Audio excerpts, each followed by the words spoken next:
What is Deathloop? The pitch for this game and the history of developer Arkane Studios suggested a hodgepodge of immersive sim, roguelike, stealth, and action. All of those influences are in the game, but simply putting a lot of solid ideas together doesn't automatically result in greatness. It's how you mix ingredients and in what proportions that determines the resulting cocktail. Deathloop looks exciting, flamboyant, and inventive, but the result is far more pedestrian than its influences. What's novel is that nobody has mixed these ingredients in quite this way before. Deathloop is fresh in that sense, and yet I could never shake the feeling that it was failing to make the most of its premise. You play as Colt Vaughn, a man stuck in a time loop on the island of Black Reef, who's sick of repeating the same 24-hour cycle. To break the loop, he'll have to kill the Visionaries, 8 leaders of the Time Loop project, and he'll have to do it all in the same day. Rather than a unified open-world map, Deathloop is divided into 4 separate districts that you can visit during 4 distinct times of day.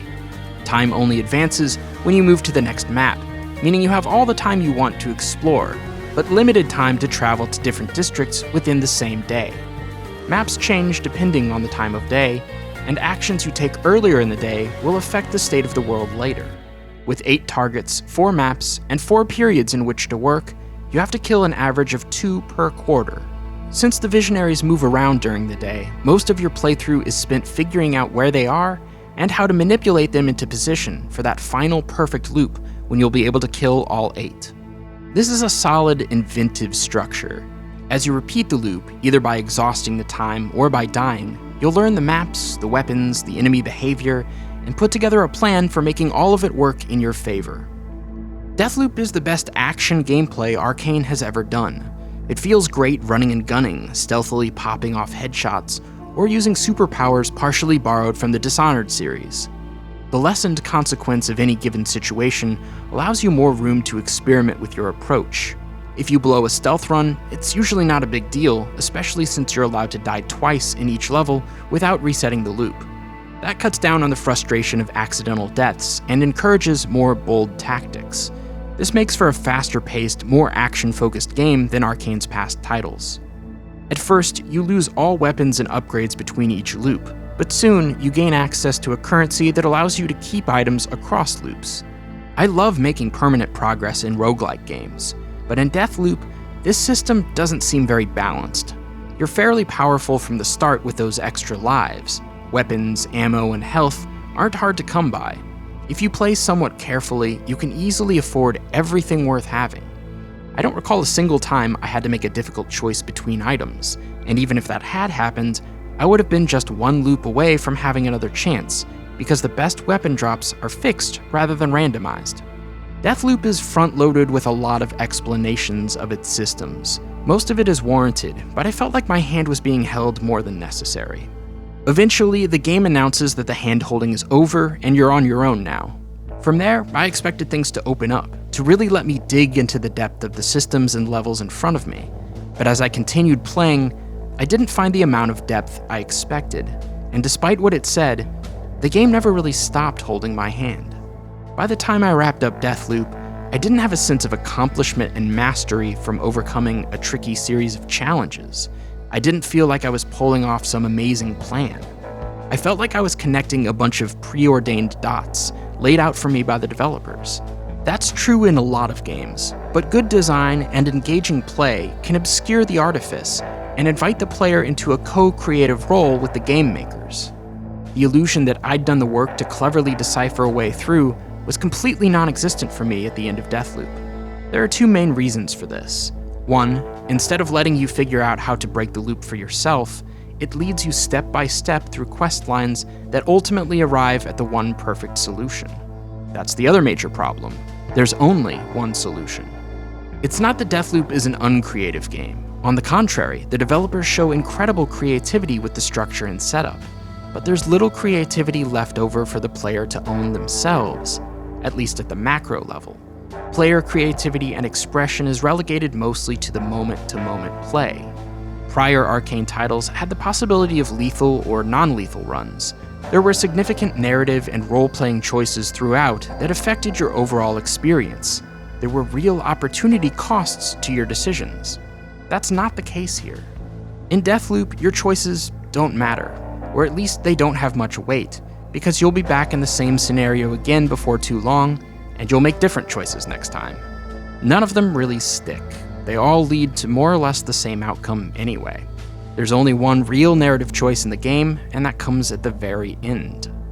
Deathloop, by its nature, gets less surprising and less engaging the more you play it. You'll do the same actions, kill the same targets in the same areas, see the same weapon drops, hear the same couple of music cues, the same voice lines over and over. I can't count the number of times I heard an NPC guard say, "It better not be Colt," but it always was.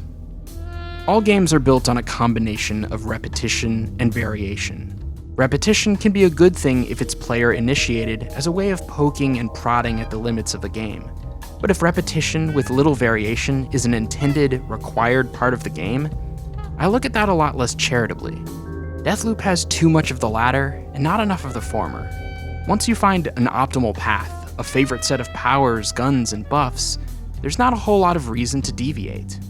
There's a reason that roguelikes randomize their layouts, as well as item and enemy distribution. Keeping players on their toes prevents things from getting stale.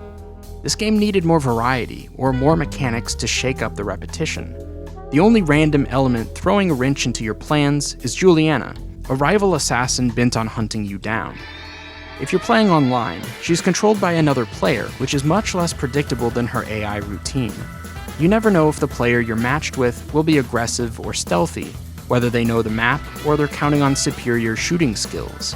Like all online experiences, so much depends on who you're playing with. I think if Juliana was limited to one appearance per loop, I would have liked this element of the game better, because she's definitely an interruption to what you're doing. She can meaningfully increase the time you spend in a level. It takes the game from a single-player experience that I control at my own pace to an active multiplayer experience that I can no longer pause and walk away from if I need to. I don't always appreciate that or find it a worthwhile trade-off. When Juliana shows up, you either have to kill her or hack the radio jammers that are blocking Colt's escape tunnels. But if you want to get anything done, then your only real option is to confront her, because simply escaping means advancing the time of day, and many objectives are tied to specific periods. I wish Juliana wasn't the only major random obstacle, but Deathloop leans heavily on this aspect of the game to bring that much-needed variety and spice. I had some good cat-and-mouse moments with other players, but I also had some moments of frustration with connection issues, or players who left instead of engaging, something the game didn't indicate until after I'd left the area and discovered that all my cautious creeping around was for nothing. That was irritating. Deathloop suffers from being generally too easy. I'm not the sort of player who obsesses over difficulty, but it's clear to me that all of this game's systems would be more rewarding if it was more challenging. As it is, learning the maps and building your arsenal are conveniences, not necessities. The story could have been a redeeming factor in all of this. Instead, it's just as undercooked and thin as the rest of the game. You know that part in Groundhog Day where Bill Murray keeps killing himself because he's so bored of being stuck in a time loop? That's how disaffected all the characters are in Deathloop. There's no growth for any of them throughout the scant narrative. Fascinating questions go unanswered. Motivations and morality are largely unexplored. I've been almost entirely negative in this critique. It's not because there's no fun to be had in Deathloop. I wouldn't even call it a bad game, although I am baffled by those describing it as a masterpiece. Deathloop is one of my least favorite types of games, though. The sort of game where I can't ignore all the wasted potential. I also can't escape the notion that Arkane themselves have already done a similar concept far better. Prey Mooncrash was a standalone expansion of Arkane's overlooked 2017 game Prey. Mooncrash was brilliant from a design standpoint in a way that Deathloop almost totally fails to capitalize on. Your mission in Mooncrash is to help 5 characters escape a lunar base overrun by aliens. This is no easy task. There are only 5 escape methods. Each can only be used once per run, meaning all 5 methods of varying complexity must be used for the perfect run. Each character has a distinct set of abilities and skill trees. Some are stronger fighters, others are better at hacking or stealth.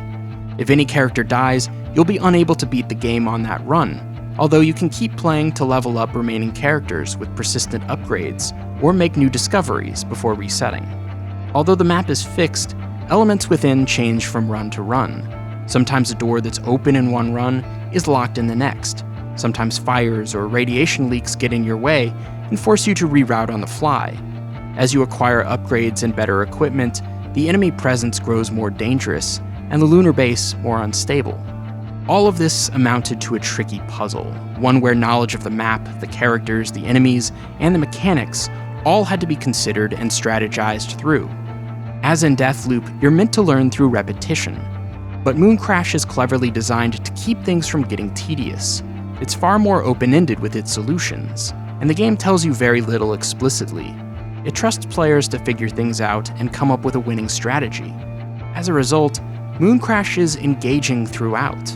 It never feels like you're just going through the motions. The plan you're trying to execute on to beat the game is your plan. Mooncrash cast the soul of an immersive sim in a roguelike mold, breathing new life into both traditions. This combination suggested a wealth of possibilities to be explored in the future, so when Deathloop was announced, a new time loop game from Arkane Studios, I thought for sure that it was going to be an evolution of the design in Mooncrash. Ultimately, I don't think it's fair to judge the game based on my expectations. It's clear Deathloop has a different set of priorities, and I've tried hard to evaluate it for what it is instead of what I wanted it to be.